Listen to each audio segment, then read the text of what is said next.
This video is sponsored by Amino. Hi guys, it's Jamichael Janice here from Team NitPix. I got a slapping banger of a video prepared for you today. Oh fuck, I can't believe you've done this. It all started with my fat ass slumped on the couch. I was mindlessly browsing Netflix like Lobot from Empire Strikes Back, and I noticed a film which caught my eye. A film that I can only describe as Goosebumps in Real D 3D. You remember Goosebumps, right? Best-selling book series for 8 to 12-year-olds written by Stine! We've all perused Goosebumps to varying degrees over the many years. I mean, we've all seen them or read a few, probably not all 130 of them. And if you have read all of them, chances are nothing scares you, because these books are terrifying. There's one about sentient gnomes, there's Why I'm Afraid of Bees, which is a classic. There's one about monster blood, actually there's 5 about monster blood.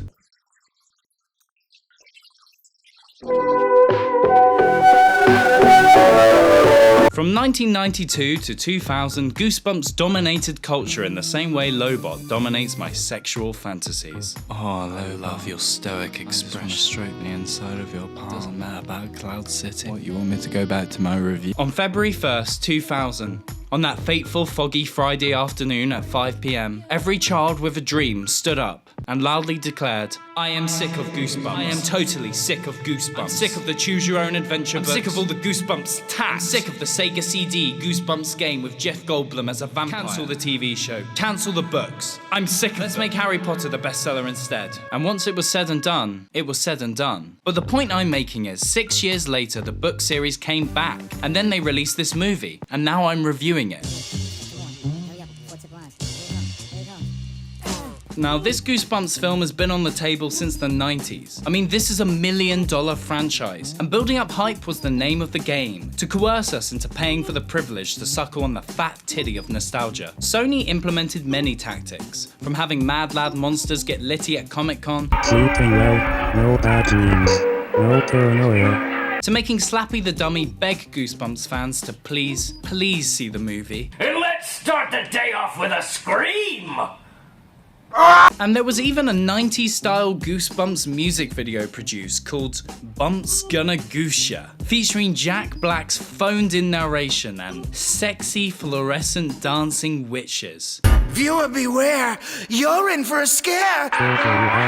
Needless to say, Sony was riding high with the Goosebumps franchise idea, announcing a sequel before the first was even released. Sony Pictures is reportedly already working on a sequel. Based on the books that have sold over 350 million copies worldwide, Goosebumps is set to hit the silver screen on October 16th. So Sony seemed very fucking confident, and the reviews came in and they were pretty good. So we grabbed our pumpkins, we grabbed our green horror themed Pepsi Cola, we had a fat pack of Monster Munch in our grubby hands, and we queued round the block to see Goosebumps, rated PG in Real D 3D. Or you waited to watch it on Netflix on a whim like I did. After I finished watching 2015's Goosebumps, gross lumps began to form on my face, body and genitals. These are what I like to call Jamichael's patented juice lumps. Due to my refined palate of mostly indie cinema, when I watch a disappointing piece of trash, gross stinky juice lumps form all over my delicate flesh. These boils are all of my repressed criticisms bursting at the seams of my body. So I thought,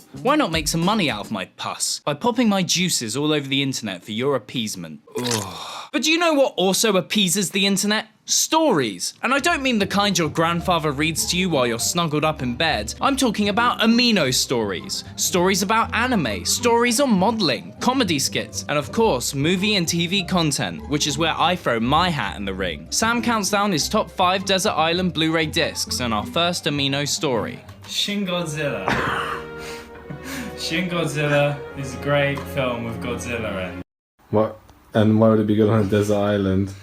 Cause I could, you know. Unlike other apps, on Amino, the stories stay online forever. So even when I'm grey and old and reading you a bedtime story, you'll be able to watch our quirky, wacky, goofy Amino stories. If you're a fan of our second channel, Dick Pics, then you'll want to eat this story up immediately. Just search NitPix on my profile, subscribe and turn on notifications. Don't be lame, be cool like me, with Amino. From the very start, this film is filled with tropes. Now, I don't mind tropes, you know, no story's original and all that, but here there are 10 of them in the first 20 minutes. We have Clay Jenson, or Zach, our protagonist, who has at least 4 tropes. Dead parent who he's not over yet, contrived love interest, he's the new kid in town and his mum is the principal. Wow, I haven't seen that since Everything Sucks, which technically came out afterwards, but I'm sure this shows up in a billion other movies, which I'm not going to research because you know I'm right. We have the contrived love interest as established before. Zach loves her because she's the girl next door, but she also has an overbearing father who locks her away and doesn't let her leave the house. I mean, that trope has been around since Rapunzel. And it doesn't end there. We also have the overly supportive, obnoxious, desperate for love aunt, who will remind you why you continue to dislike Amy Schumer. And the ever popular doofy police officers, which will remind you of Monster House. There's also the dopey, cowardly best friend, who we meet in this scene. You taking anyone to the dance? Oh fuck, there's a dance as well? Poor Zach, it's his first day in this high school and he's already got to find a date for the dance. Was this film written by AI? No, it wasn't, you idiot. This is an original film production, but that's clearly a fucking lie, as all these generic tropes and character conventions are implemented to serve the minimum requirements of what a family action-adventure film should look and sound like. It's easy to digest, easy to follow, and takes no artistic risks. Within the first act, it's blatantly transparent that Goosebumps has only been made to cast the widest net, have the widest appeal, and build a multi-million-dollar franchise. But if Sony wanted to get people excited about the franchise, there has to be ingredients to the product which give us a reason to want to come back. When they use this many common conventions, and all of them go the way we expect, what interesting direction can this film actually go? Let alone multiple films. Jack Black is probably the only saving grace of Goosebumps. He plays the man himself. Stine! He seems to be the only person that is enjoying himself. Stine is an eccentric, arrogant, but ultimately kind writer who has to take charge in saving the day. Jack Black's scenes are the most likely to make you laugh, just because his characterization of R.L Stine is so strange and over the top.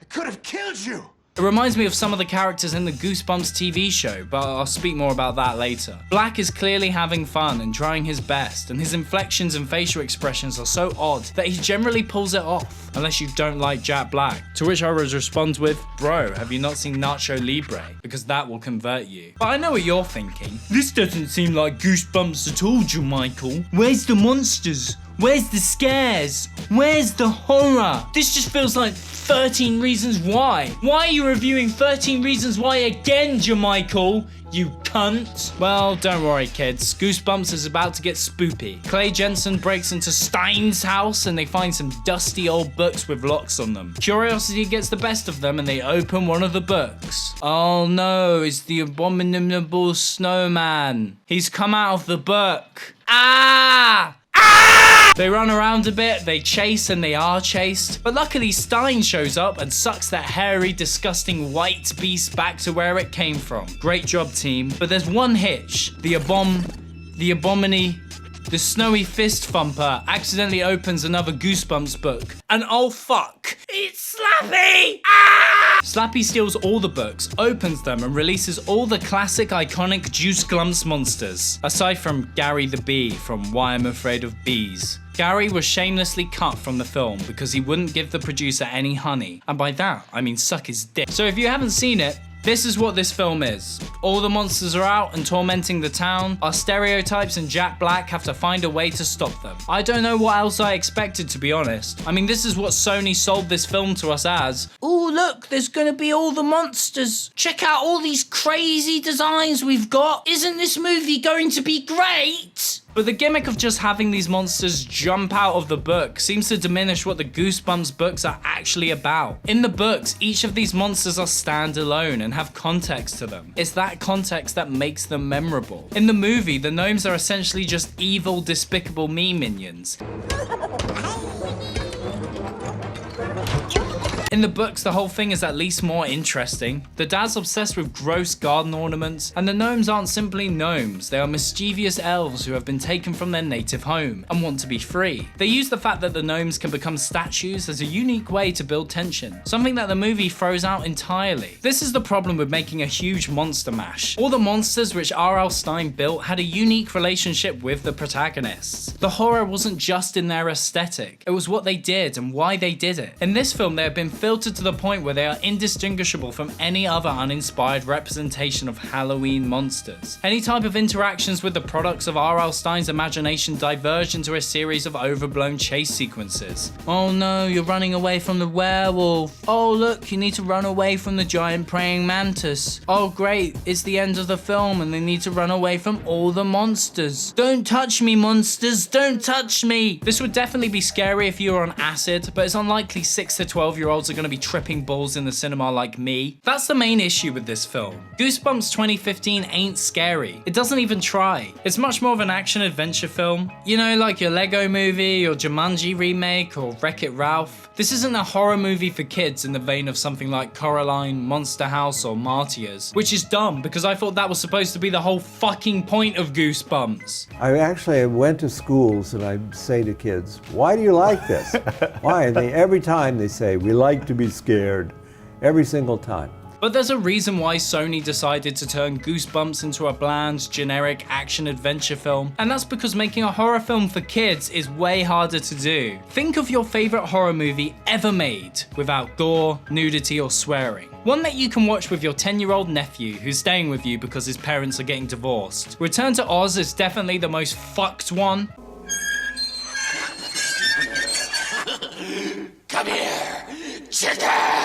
I showed it to my nephew and he had a stroke. But aside from that and the ones I just mentioned, there really aren't that many. If you've seen my Happy Time Murders video, you'll know that making creepy shit for kids can be a financial risk. With the horror genre, atmosphere and tension needs time to reach a boiling point, and kids just don't have the attention span needed. And chances are, if they can sit through it, it'll be too intense for them, and you'll get mums complaining. But I'd argue that if there was ever a time to have an actual crack at trying to make it work, it would be with the franchise whose entire point was built around scaring kids. Aside from completely abandoning the horror aspects that make Goosebumps popular, this narrative device where all the monsters just come out the books is probably the most basic and literal way to write a Goosebumps movie. R.L Stine has a magic typewriter that can manifest any creation he writes. The plan is to write one big story with every Goosebumps creature so they can use this new book to suck the monsters back in. Look at him typing away for his dear life. This story must be really rushed and contrived. Imagine having to write a story with every Goosebumps monster in it, with a satisfying ending where all of the monsters are defeated. Probably wouldn't come out very well, I imagine. Anyway, Clay Jenson finishes this terrible, cobbled together novel, a book R.L Stine would be embarrassed to release, and then they use that book to suck up all the monsters, just like in Canary Wharf. Then everyone gets laid. Because that's what kids want to see. People tonguing each other, sharing saliva, physical intimacy. But there's a problem with Clay Squish. It turns out she's not a real girl, she's just another one of R.L Stine's creations, and she gets sucked up with the other monsters. That's right, R.L Stine manifested an attractive tween daughter, lied to her, and kept her locked away in his house. Did he write her originally as a baby and she's just grown up? Or is she stuck as this age? Why didn't he write a mother for her? Is she just there to suck his dick? But none of this matters, because Stine comes up with a solution. He just writes her back into existence again, and then Zach says,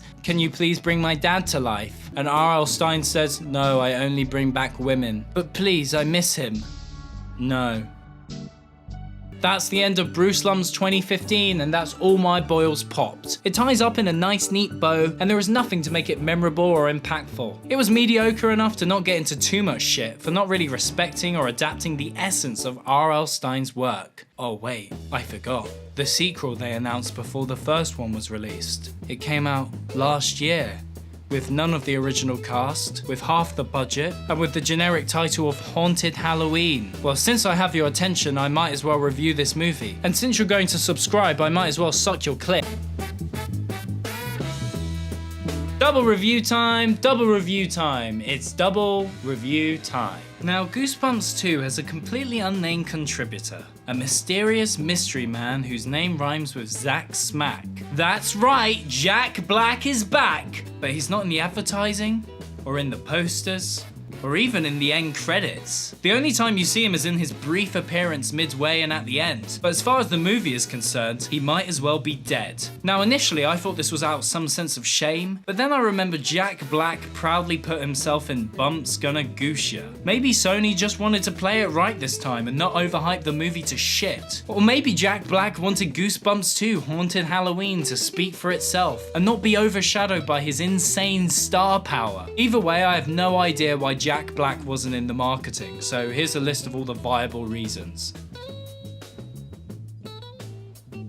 But is Goosebumps 2 Haunted Halloween any better? Or is it just another pig trough piece of shit to be spat on and resented by all? Nah, actually, it's surprisingly better than the first one. In essence, it is the first one in a lot of ways, but this time it has more interesting characters who discover things and go through arcs. Characters that are actually kids, instead of 26-year-old indie rock artists pretending to be kids. The dialogue and humor works better, and it feels more respectful to the source material as it incorporates aspects of horror into its story. The film opens with one of our protagonists, Sarah Quinn. She's toiling away at her computer, desperately trying to write an essay about fear. This essay is for her university application and the deadline's approaching fast. But she's clearly having some problems, some writer's block. It seems she doesn't know how to get started with her essay. Welcome to Jamichael's Essay Corner.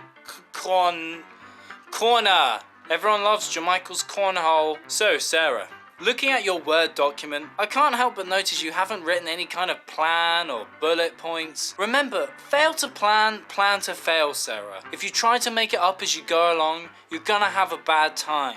I've just been so stuck on this essay. You're a Make great an writer, essay Sarah. plan, You always Sarah. have been. When you have to sum up Just your whole need to life in type one out a essay, it all just plan. sounds so... Where's your Any plan? advice on college essays? Bullet points! Sarah gets interrupted by an ominous figure, her boyfriend. Hey, look, a jump scare. In the first couple of minutes, it's like this film is actually trying to be Goosebumps. Goosebumps is back. The Goosebumps are back. It's back! Sarah's mum interrupts the two lovebirds and look. Mom, this is not what it looks like. No, I know what it is. I heard the entire thing. Do people not whisper anymore? Hey, I brought Pringles and Red Bull. You better be quiet, because my mom will hear us. Tyler, go home. The comedy is actually working. A+, excellent work, Goosebumps 2 Haunted Halloween team. Within the film's opening sequence, we have jump scares, good comedy, and a protagonist with a struggle to overcome. This is much more reminiscent of Goosebumps than Goosebumps was. Later on, Sarah's boyfriend invites her to a DJ Bizzle gig, which she can't go to because he invited her on the day of the show and just throws it on her basically out of nowhere. And your account is frozen. Damn. And it's gonna cost you $40 to unfreeze it. I just spent it on tickets for us to see DJ Bisky at the Den tonight. You have to come. You can't say no.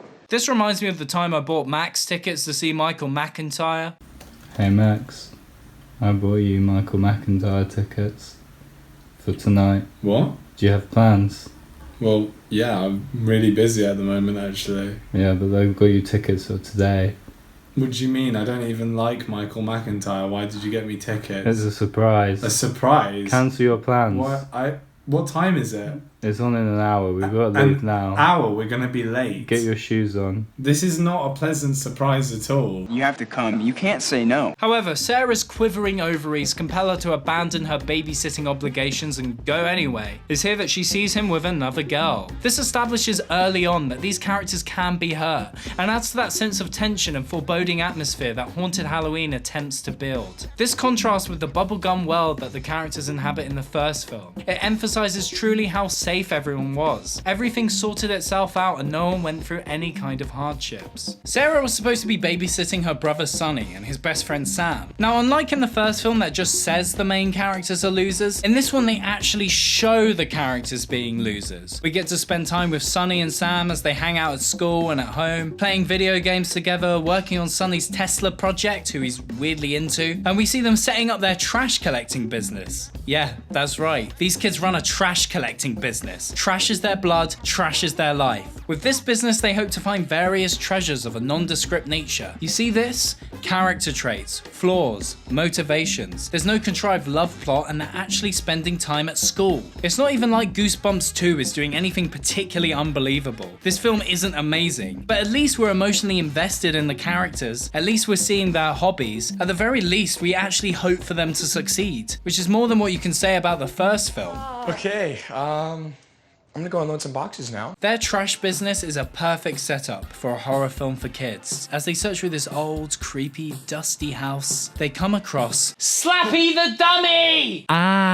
Once they find Slappy, the film becomes a pretty good adaptation of a Goosebumps story, as we see the sentient doll horror trope be implemented in full force. See, this is just one trope, not 10, and it works fine. First, they just think he's a pretty gnarly toy, but then Slappy uses his powers to get revenge on some of the bullies that have been tormenting our trash bros. He then gives Sarah's cheating boyfriend his comeuppance in this 10 out of 10 scene that is genuinely a little ooh. Slappy is doing this because he now considers himself part of the Quinn family and is protective of his new brothers and sisters. Slappy is infantilized, which makes his character all the more disturbing. In the first film, Slappy is the main villain, but his motivation is just that he's evil. He has a couple of scenes, but they all feel very one note. He turns up, people think he's a puppet, and then he kills them. In the sequel, Slappy has varied scenes, with his character becoming more and more menacing as the film progresses. This builds up to the kids trying to get rid of him, but it doesn't quite work out for them. He's locked in a suitcase. There's no way that dummy's getting out.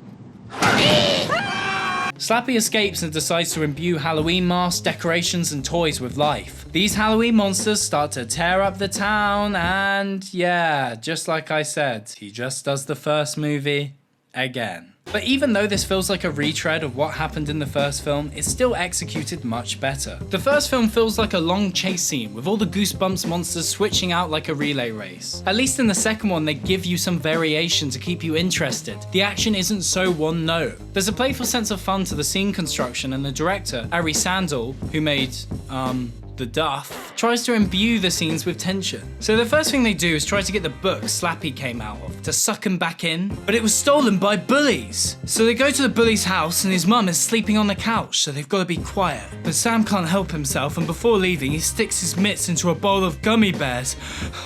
Oh fuck, the gummy bears have come alive. Oh fuck, Sam's getting swallowed by them.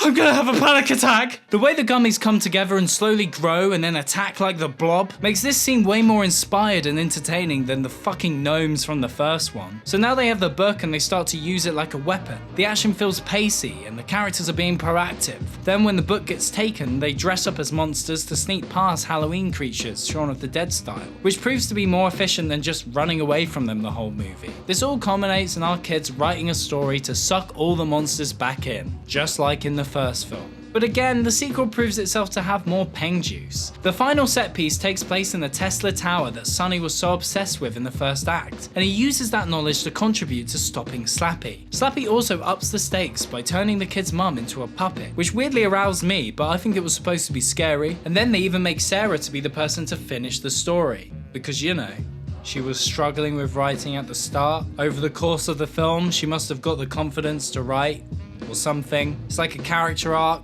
She's not just making out with someone. They save the day and the bullies hug our stinky trash boys. See, even they're friends now. Even they went for a change. Sarah's lost a boyfriend and has now got into university. It's not just a return to status quo. The characters have been through a journey. In the first film, everything just goes back to normal and no one learns anything. All that happens is Stine starts to fuck Zach's aunt, and Zach starts to fuck Stine's daughter, and that's it. If the film was about sex, that could have been a pretty interesting type of conflict to explore, but it's not. It's about Goosebumps. And that's its problem.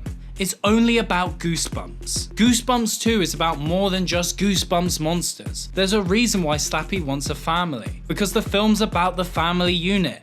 A bit, I think. There's a reason Sarah's writing an essay about fear at the beginning. Because the film's about confronting fear and stuff as well, probably.